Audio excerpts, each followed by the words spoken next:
ধনেপাতা শেষ হওয়ার আগে আজকে বানিয়ে নেব ধনেপাতা আচারের রেসিপি। এই ধনেপাতার আচারটা কিন্তু সারা বছরই সংরক্ষণ করে রেখে খাওয়া যায়।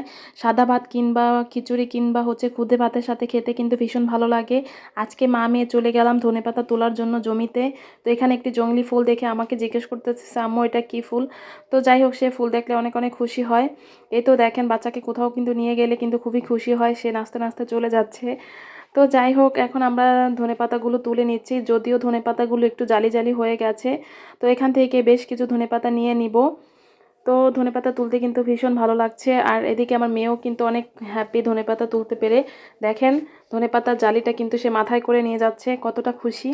তো যাই হোক, অবশেষে কিন্তু বাড়িতে চলে আসলাম। এরপর ধনেপাতাগুলো সুন্দর করে ধুয়ে নিয়েছি। এখন একটি বলের মধ্যে রেখে ধনেপাতার যে পানিটা, এক্সট্রা পানিটা আছে, সেটা ঝরিয়ে নিব। এরপর একটি চাকু দিয়ে আমি ধনেপাতাগুলো কেটে নিব। তো আমার কাছে বরাবরই চাকু দিয়ে ধনেপাতা কাটতে বেশি ভালো লাগে, খুব দ্রুত আমি কেটে নিতে পারি। তো আপনারা চাইলে কিন্তু বটি দিয়েও কাটতে পারেন কিংবা ছুরি দিয়েও কাটতে পারেন। তো এই ধনেপাতা আচারটা কিন্তু খেতে ভীষণই ভালো লাগে। অনেকেই ধনেপাতা লাভার আছেন, তারা কিন্তু এভাবে ধনেপাতা আচার বানিয়ে সংরক্ষণ করে রেখে দিতে পারেন। সারা বছরই এটা খাওয়া যায়। খাবারের টেস্ট কিন্তু দ্বিগুণ বেড়ে যায়। তো যাই হোক, আমার ধনেপাতাগুলো কিন্তু কাটা হয়ে গেছে। এখন একটি কড়াইয়ের মধ্যে ধনেপাতাগুলো দিয়ে দিব। এরপর একটি ঢাকনা দিয়ে ধনেপাতাগুলো ঢেকে দিয়ে কিছুক্ষণ সিদ্ধ করে নিব। এরপর দিয়ে দিব কাঁচা মরিচ। তো আমার কাছে একটু ধনেপাতাটা ঝাল ঝাল হলে ভালো লাগে, তো এর জন্য এখানে 2টি কাঁচামরিচ দিয়ে এখন একটি খুন্তি দিয়ে ভালো করে নেড়ে চেড়ে দিচ্ছিলাম। তো দেখতেই পাচ্ছেন, পানিটা কিন্তু একবারে শুকিয়ে গিয়েছে। তো ধনেপাতাটা কিন্তু সিদ্ধ হয়ে গেছে। এখন আমি কড়াই থেকে নামিয়ে নিলাম। তো ধনেপাতাটা কিছুক্ষণ ঠান্ডা হওয়ার পরে এখন ব্লেন্ডারে জারে এটাকে ব্লেন্ড করে নিব। তো যাই হোক, এর আগে আমি এখানে তেঁতুলের মাড়টা রেডি করে নেব। এখানে আমি কতটুকু গরম পানি নিয়েছি। এরপর এখানে তেঁতুল দিয়ে দিলাম পরিমাণ মতো। তো আপনারা চাইলে কিন্তু তেঁতুলটা অ্যাভয়েড করতে পারেন, শুধু ধনেপাতা দিয়ে বানিয়ে নিতে পারেন, কিন্তু আমার কাছে মনে হয় একটু তেঁতুল দিলে খুবই ভালো হয়, খেতে টেস্ট অনেকটা ভালো আসে। তো যাই হোক, এরপর ব্লেন্ডার জারে ধনেপাতাগুলো দিয়ে দিলাম। তো এখন ধনেপাতাটা আমি ব্লেন্ড করে নিলাম। দেখতেই পাচ্ছেন কত সুন্দর ব্লেন্ড হয়ে গেছে।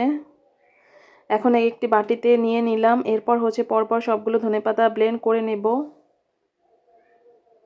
আসলে খুবই কিন্তু ইজি ধনেপাতা আচারের রেসিপিটা। তো এরপর একটি কড়াইতে আবার সরিষার তেল দিয়ে দিলাম পরিমাণ মতো। আর দিয়ে দিব 3-4টি শুকনো মরিচ, আর দিয়ে দিব আস্ত রসুনের কোয়া। মরিচ আর রসুনের কোয়াগুলো কিছুক্ষণ ভেজে নিব। তো এরপর দিয়ে দিব হলুদের গুঁড়া। আসলে খুবই অল্প সময় কিন্তু এই ধনেপাতা আচারটা বানিয়ে ফেলা যায়। তো এরপর দিয়ে দিচ্ছি তেঁতুলের মাড়টা। তো তেঁতুলের মাড়টা দেওয়ার সময় আমি চুলাটা অফ করে রেখেছিলাম, কারণ অনেকটা তেল ছিটতেছিল গায়ে। তো যাই হোক, এরপর দিয়ে দিব পাঁচফোড়ন। এখানে আমি অল্প কিছু পাঁচফোড়ন দিয়ে দিলাম আস্ত, আর কিছু গুঁড়ো করা পাঁচফোড়নও দিয়ে দিলাম। এখন এটাকে সুন্দর করে নেড়ে চেড়ে নিব। তবে হ্যাঁ, এর মধ্যে কিন্তু কোনো প্রকার পানি দেওয়া যাবে না, যেহেতু আমি তেঁতুলের মাড়টা পানি দিয়ে গুলিয়েছি, তো ওটাতেই হয়ে গেছে। তো এরপর কিছুক্ষণ ভাজার পরে আমি এখানে ধনেপাতার দিয়ে দিলাম। তো এখন চুলাটা অফ করে দিয়েছি।